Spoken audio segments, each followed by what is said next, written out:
그러므로 형제들아, 예수님의 피에 의하여 거룩한 지성소 안으로 들어가는 담대함을 얻었나니 이 길은 주님께서 우리를 위하여 휘장 곧 자기의 육체를 통하여 거룩하게 구별해 놓으신 새롭고 살아있는 길이니라.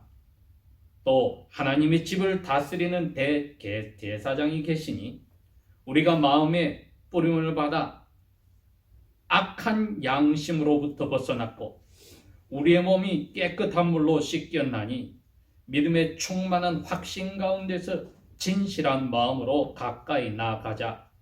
이는 약속하신 그분은 신실하시기 때문이니 우리는 우리의 믿음의 고백을 흔들림 없이 굳게 붙들고 서로를 생각하여 사랑과 선한 행실에 이르도록 격려하며 함께 모이는 일을 그만두는 어떤 사람들의 습관과 같이 하지 말고 오직 서로 권면하여 그날이 가까이 올옴을 볼수록 더 많이 그리하자. 이제 본문 26절입니다. 이는 우리가 진리에 관한 지식을 받은 후에도 고의로 일부러 죄를 범하면 더 이상 죄들을 위한 희생 제사가 남아있지 아니하고 오직 대적자들을 삼킬 불같은 진노와 심판을 두려운 마음으로 기다리는 것만 남아있기 때문이라. 모세의 율법을 멸시한 자도 자비를 얻지 못하고 두세 사람의 증인 아래에서 죽었거늘 하물며 하나님의 아들을 발로 밟고 자기를 거룩하게 하신 언약의 피를 거룩하지 아니한 것으로 만들고 또 은혜의 성령님을 모욕하는 자가 당연히 받을 형벌은 얼마나 더 혹독하겠느냐. 너는 생각해보라.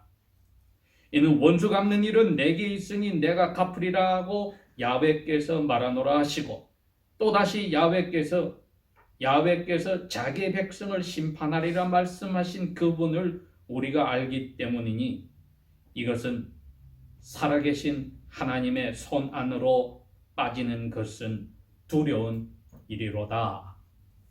아멘. 살아계신 하나님의 손 안에 빠져 들어가는 것은 두려운 일이다. 저희들이 신앙생활을 마치 마라톤을 하는 마라토너 선수들이나 일생을 목적지를 향해 가는 여행객의 그 여행하는 과정, 여정이라고 생각해 볼 수가 있습니다. 신앙생활을 시작한 그 순간부터 하나님 나라의 백성이 되어서 그 왕으로 오시는 예수님이 이 세상에 다시 오실 때까지 살아있거나 혹은 주님께서 우리를 불러서 우리가 주 안에서 잠드는 즉 죽어서 하늘에 가는 그 순간까지는 신앙의 여행길이 시작이 되었습니다. 그 가운데는 우리가 어려운 늪에 빠질 때도 있을 거고 또 우리의 원수들이 우리를 힘들게 하고 몸도 괴롭히고 마음도 괴롭히고 인간관계도 괴롭히고 모든 건강까지 빼앗아갈 때도 있고 우리가 원하는 것을 이루지 못하게 하고 우리의 가진 재산까지도 빼앗아가고 심지어는 자유를 빼앗아 옥에도 들어가게 할 수도 있습니다.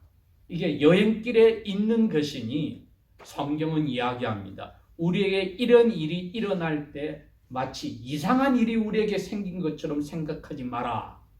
사도 베드로는 그랬습니다. 이상한 일이 아니다. 하나님의 자녀들은 그런 일을 아버지께서 보내시는데 왜?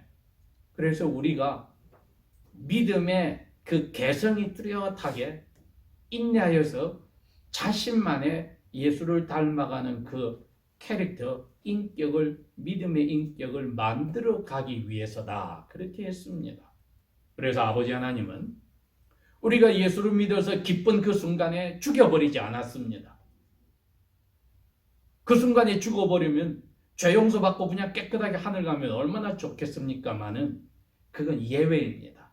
되려 아버지는 눈에 보이지 아니하는 우글거리는 사탄과 그에 따르는 악령들에게 또 그들의 사주를 받아서 우리를 호시탐탐 유혹에 빠뜨리거나 괴롭히는 악한 이 세상에게 우리를 자랑하고 싶은 겁니다. 어떻게? 아들 예수님이 죄 없는 사람으로 어떻게 하나님 말씀을 잘 이해하고 뜻을 이루려고 살았는지 우리도 그렇게 닮아가는 것을 보고 싶어 합니다. 아버지는 그게 자랑스러운 겁니다. 그래서 우리를 예수 믿고 고백하고 세례받는 순간에 죽이지 않고 살려두셨습니다. 그러니 이 신앙 여정은 목적지가 있고 왜 살아야 하는 이유도 있고 목적이 있는 것을 오늘 우리는 다시 한번 되새겼습니다. 히브리서 이 기자는 로마 제국에 의해서 전 세계에 흩어져 있고 또 서신이 도착할 수 있는 문명 세계에 사는 히브리 유대인 그리스도인들에게 쓰여진 편지라고 지난주에 저희들이 이미 들었습니다. 이분들이 우리와 다른 점이라고는 구약 성경을 가진 조상들이 하나님과 약속을 맺은 언약 백성이었다는 것이요, 예수님을 통하여서 새 언약을 받았다는 것입니다. 그리고 이분들은 이제 우리와 같이 영적인 이스라엘 사람이기도 합니다. 새 언약은 구약 언약에서 불완전하여서 하나님이 예레미야 선지를 통해서도 에스겔 선지를 통해서도 약속했습니다. 예레미야 31장이나 그리고 에스겔 36장에 이야기를 했습니다. 앞으로 내 정해놓은 때가 올 때는 내가 너희들이 단단한 그 불신앙의 돌과 같은 믿음을 빼내고 나의 영을 부어주어서 내가 너희들의 마음속에 나의 계명을 새기게 해서 내 영을 통하여 너희들이 어린애의 살결처럼 부드러운 마음으로 순종하며 살게 하겠다. 이것이 새 약속이었는데 예수님이 십자가에서 피를 흘리면서 이 약속이 효과 있게 하셨습니다. 히브리 그리스도인들이 이것을 정확하게 이해를 해야 되며 우리들도 똑같이 이해해야 합니다. 이제는 짐승을 죽여서 피를 흘려서 하나님 앞에 날마다 아침 저녁으로 제사하는 게 필요 없어지고 나라 전체를 위해서 대제사장이 자기의 죄를 위해서 먼저 양을 죽이고 그 다음에 백성의 죄를 위해서 짐승을 죽여 1년에 한 번씩 지성소, 하나님이 대제사장과 자기 백성과 만나고 이야기를 하는 그곳에 들어가는 일이 필요가 없어졌다고 했습니다.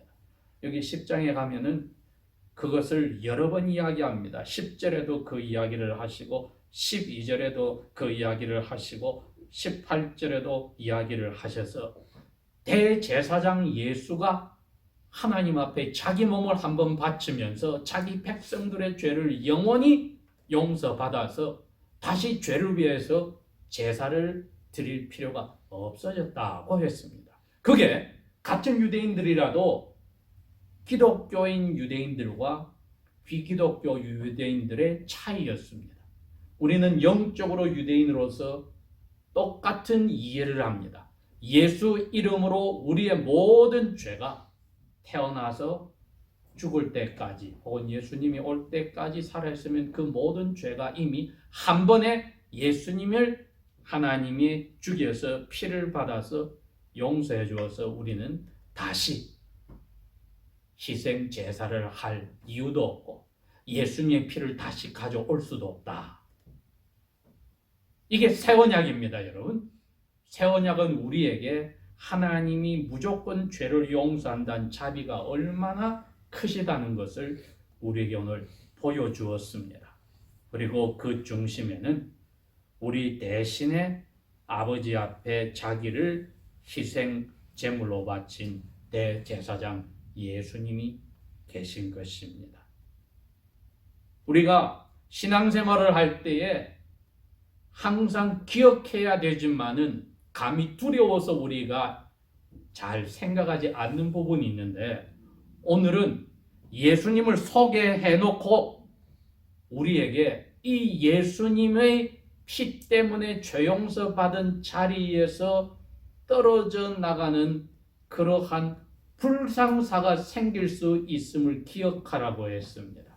우리 신앙생활에서 이걸 우리가 잊어버리면 안 됩니다.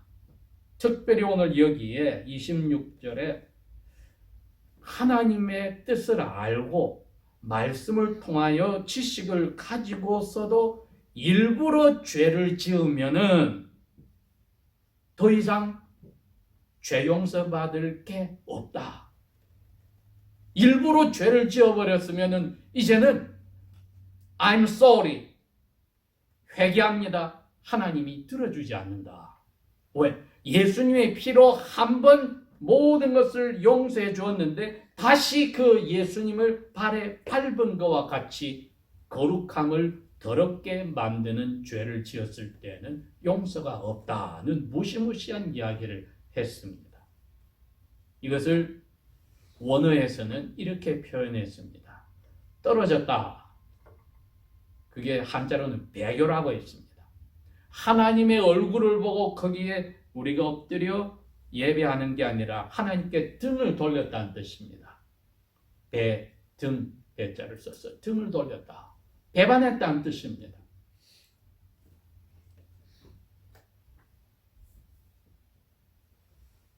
그래서 하나님에 관한 지식을 맛보고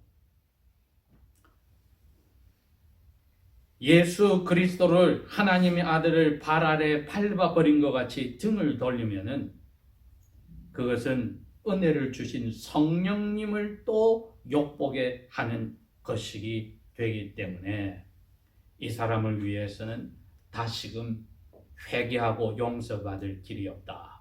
우리가 제일 두려우면서도 까먹는 사실 이거였습니다. 나는 한번 예수 믿었으니까 무슨 짓을 해도 오케이. 그렇게 성경은 이야기해 주지 않습니다. 예수님의 말씀과 함께 오늘 다시 한번 우리가 우리 영혼에 기록해야 될 용서받지 못하는 죄를 한번 정리를 하겠습니다. 첫 번째는 예수님의 이름으로 일어난 기적들을 이건 사탄이 한 거야, 악한 영이 한 거야 하고 무시하는 죄는 용서받지 못하고 아무리 회개한다 해도 하나님이 들어주지 않는 죄라고 했습니다. 두 번째는 같은 신앙생활을 하는데 어떤 사람은 막 시작해서 믿음이 약합니다. 오랜 시간을 지나도 믿음이 약한 사람이 있습니다.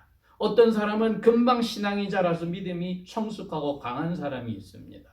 그럴 때 성숙하고 강한 사람이 믿음이 약한 사람을 시험에 빠뜨려서 넘어지게 해서 믿음에서 그 약한 사람이 떨어져 나갈 때 그 강한 사람, 약한 사람을 넘어지게 한 사람은 죄 용서를 받을 수 없다. 차라리 그 사람은 믿음이 강하다고 한 그 사람은 큰 맷돌, 몇 미터 되는 맷돌을 목에 달아서 바다에 빠져 죽은 게 훨씬 낫다. 용서받지 못한다고 했습니다. 세 번째는 하나님의 사랑과 용서를 받아서 하나님 앞에 자비를 맛본 사람들이 interpersonally 그리스도인들 가운데 서로가 죄를 용서하지 못할 때는 그 사람은 하나님께 죄 용서 받을 생각을 포기해라. 기도는 물론이요. 아무것도 받을 수 없다. 용서받을 수 없다. 우리가 다른 사람을 용서해서 하나님께 죄 용서받는다는 뜻이 아니라 하나님께 사랑을 용서를 받은 사람은 당연히 다른 사람을 자기가 아무리 그 사람에게 모욕을 당하고 창피를 당하고 배신을 당해도 십자가의 예수님처럼 저들이 알지 못하고 저를 이렇게 못 박는 죄를 지었지만 용서해 달라고 하는 죄 용서 받은 열매가 다른 사람을 용서하는 것인데 그게 없으면 너는 그 용서받지 않는 사람이니 너는 회개할 수도 없고 용서받을 수도 없다. 이게 그리스도인들에게만 적용되는 겁니다. 그리고 네 번째가 오늘 이 10장의 26절에서 27절, 8절에 나오는 이 말씀. 똑같이 6장에서 다시 한번 히브리서 기자는 이것을 반복했습니다. 6장 4절에서 6절, 7절까지 똑같이 이야기한 겁니다. 하나님을 안다고 하고 그 다음에 영혼이 밝아져서 말씀을 읽고 깨닫게 되었고, 성령께서 주시는 그러한 선물도 맛보았고, 또 성령님이 하시는 일에 같이 마음도 몸도 움직여서 해보았고, 앞으로 올 하나님의 나라를 생각하고 열심히 살아보았음에도 불구하고 박해나 유혹이 왔을 때 등을 하나님께 돌려버리면 그 사람은 다시 회개할 길이 없다.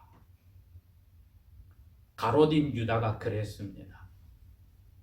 후회가 돼서 하나님이 이 죄는 용서하지 않을 거야 하고 목매달아 죽어버리는, 고린도서에서 사도 바울이 이야기한 대로 이거는 멸망에 이르는 후회의 회개밖에 없지 영생에 이르는 회개는 이 사람이 가질 수가 없다고 했습니다. 이 네 가지 경우에 하나님이 우리를 용서하지 않는 이 네 가지 경우의 죄들을 우리가 기억하면서 내가 죄 용서받은 그리스도인으로서 여기 히브리인 그리스도인들에게 주시는 이 어마어마한 경고의 말씀처럼 내가 이러한 죄에 혹시 들어가 있었다면 아직 오늘이라고 하는 때에 하나님의 음성에 순종하여 이것을 정리하고 하나님 앞에 돌아서야 합니다. 이게 마음에 찔린다면 아직까지 결정적으로 용서받지 못하는 그러한 죄는 짓지 않았기 때문이지요. 오늘 26절에 나오는 이 말씀은 한마디로 이 진리를 알면서도 고의로 뻔뻔스럽게 죄를 지었다, 이렇게 되어 있습니다. 시기 질투가 나서 누가 성령의 주시는 힘으로 기적을 행했을 때 저건 사탄이 한 거야, 악한 영이 한 거야. 시기 질투에서 하는 예수님 당시의 종교 지도자의 모습이나 믿음이 약한 사람을 내가 믿음이 강한 것을 가지고 그 사람의 약함을 이해하고 그 자리에 가서 감싸주고 용납하는 대신에 우리의 수준으로 깎아내리고 그 사람의 잣대를 뒤었을 때 심판날에 우리도 똑같이 자비 없이 무자비하게 심판을 받게 된다고 하는 그 용서받지 못할 죄에 우리가 들어간 적은 없는지 생각해 보아야 될 것이고, 내가 용서를 구할 수는 있어도 다른 사람에게 용서를 해주지 않는 그러한 죄는 우리가 아직 살아있을 때에 주님께서 이 말씀을 통하여 우리에게 찔러줄 때 내가 이러한 죄에 영원히 빠지지 않으리라 우리 스스로 생각을 하고, 아직 살아있을 때에, 상대방들이 살아있을 때에 하나님 앞에 철저히 무너져서 이 죄에 빠지지 않도록 은혜 주심을 감사하고 회개하고 실천해야 될 필요가 있습니다. 히브리 기자가 얼마나 이것이 무서운지를 31절에 이야기합니다. 심판하러 오시는 그 하나님의 손에 빠져 들어가는 것보다 더 두려운 게 없다.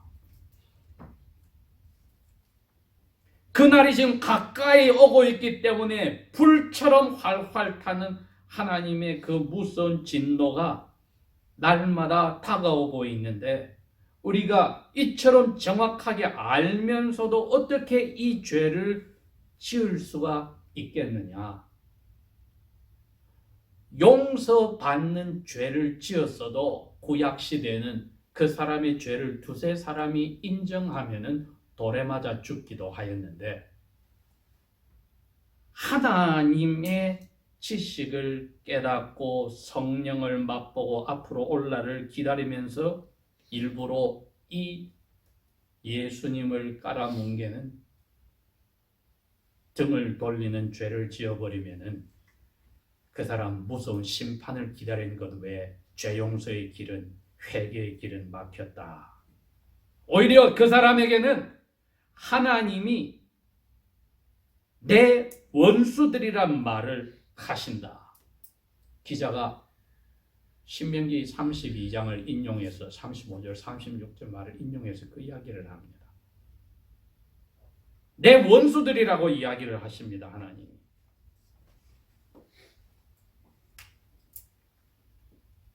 하나님이 자기 백성들을 심판하실 것이라고 이야기를 합니다. 그러니 이게 21세기를 사는 저희들이나 1세기의 히브리 그리스도인들이나 똑같이 무섭게 다가오는 겁니다. 왜? 자기 백성을 심판한다고 하니까 이 네 가지 종류의 죄는, 배교의 죄는 자기 백성이라고 부르는 예수님을 입으로 고백하여서 세례받은 하나님의 자녀들에게만 이 죄가 가능하다는 겁니다.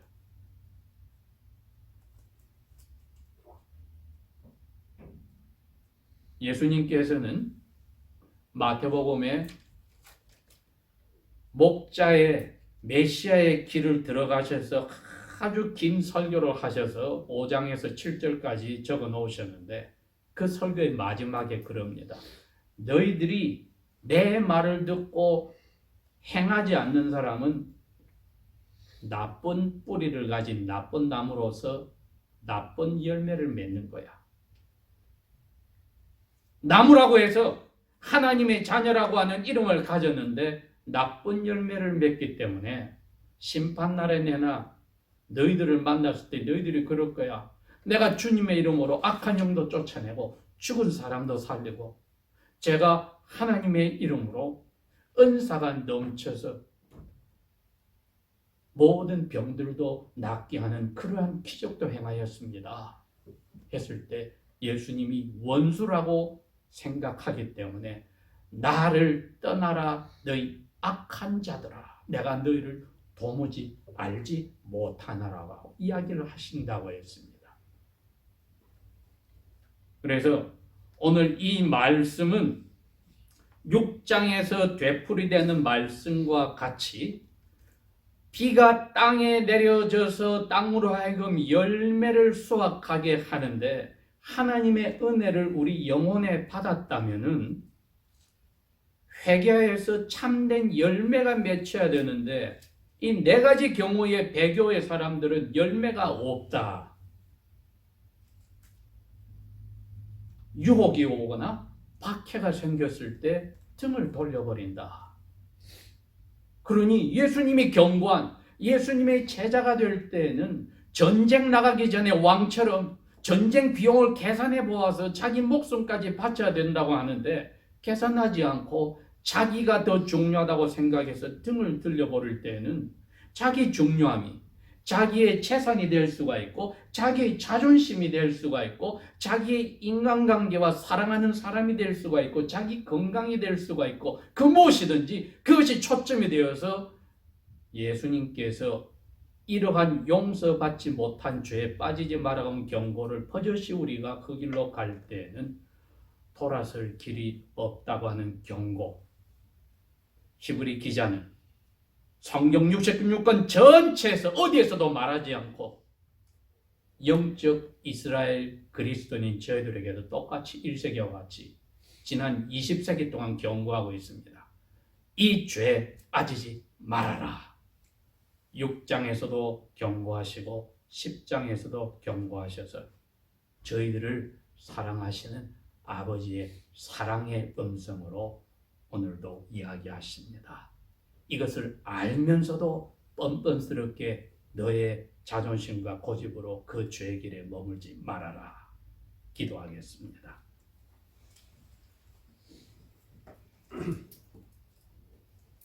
아버지 하나님, 우리에게 주신 은혜가 넘칩니다. 이것에 선한 양심이 찔리고 아버지 앞에 우리가 뻔뻔스런 지은 죄들을 다 고백하니 기억하시고 예수 그리스도 안에서 이제 정리하셔서 두 번 다시 깊은 바다에 던지어 저희들의 죄를 잊으시고 아버지 품 안에 품어주는 은혜만 남게 하여 주십시오. 예수님을 배반하는 우리의 그러한 죄의 자리로 가지 않도록 성령이여 저희들을 다듬어 주시고 품어 주십시오. 하늘로부터 오는 아버지의 사랑이 저희들을 녹이시고 예수를 닮아가는 주님이 오시는 날까지 자라게 도와주십시오. 예수님 이름으로 감사 기도합니다. 아멘.